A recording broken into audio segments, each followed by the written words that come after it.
The Neighborhood Association actually came about because back in like '96, the city was required by the state to have input from communities about what kind of improvements were needed. And so it had to create task force, and it divided the city up into 14 neighborhoods and asked people if they wanted to be on the task force for their neighborhood and give input into what they thought was needed in their community that the city could possibly do. They went around, did all this. It was actually probably several years. Maybe it started even before '96, but '96 was our neighborhood's turn.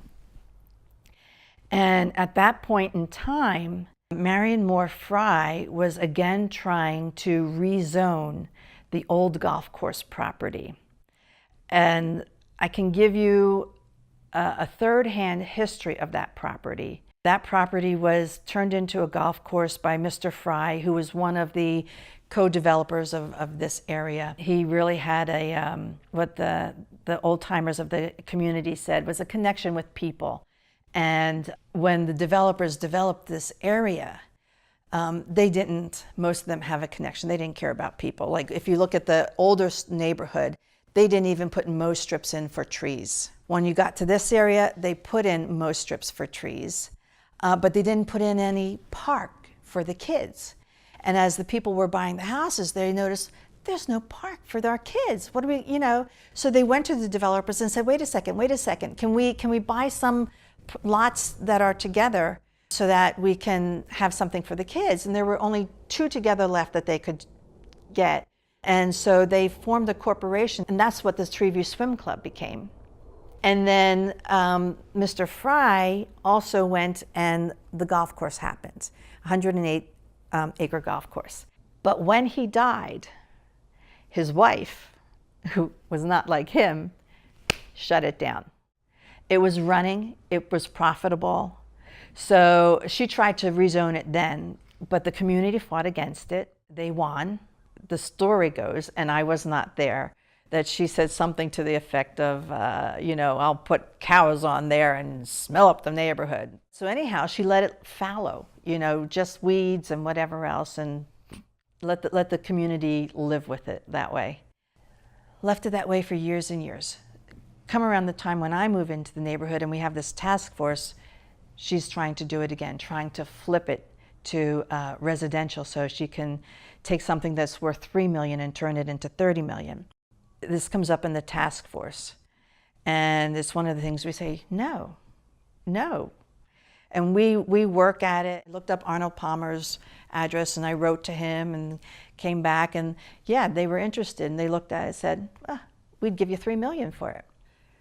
And so we brought it to the city. We're trying to fight to save the golf course and everything. And oh my gosh, it was,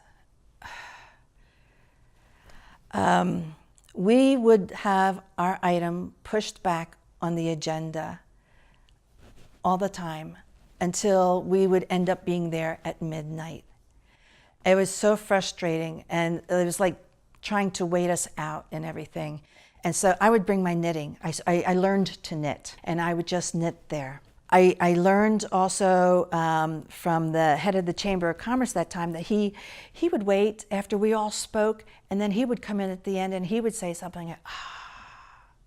So I learned one of my first public speaking lessons is I would hold my card and I'd wait till everybody speak, and then I'd come up afterwards and hand my card in, and I'd speak at the end to have the last word. We also did a petition to save the golf course, and we had enough signatures. That's another thing I learned. When you have enough signatures, don't stop there. Get more, because a lot of people who sign aren't eligible.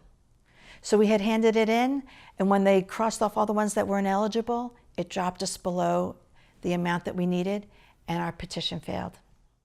We lost the battle, but not the war, because we fought so hard and we kept on going that in the end, the first developer who had a lousy project dropped out, went to a better developer, and they were only going to do a 10-acre strip of seeded lawn for an eventual park, but we forced the city into more acreage, buying some back, turning it into an executive golf course and a driving range, which was better for the neighborhood itself, was better for the whole community. It was profitable for the recreation district. It's very profitable for a recreation district. And it is a great amenity not only for this area, but for the city itself. It speaks well for the city.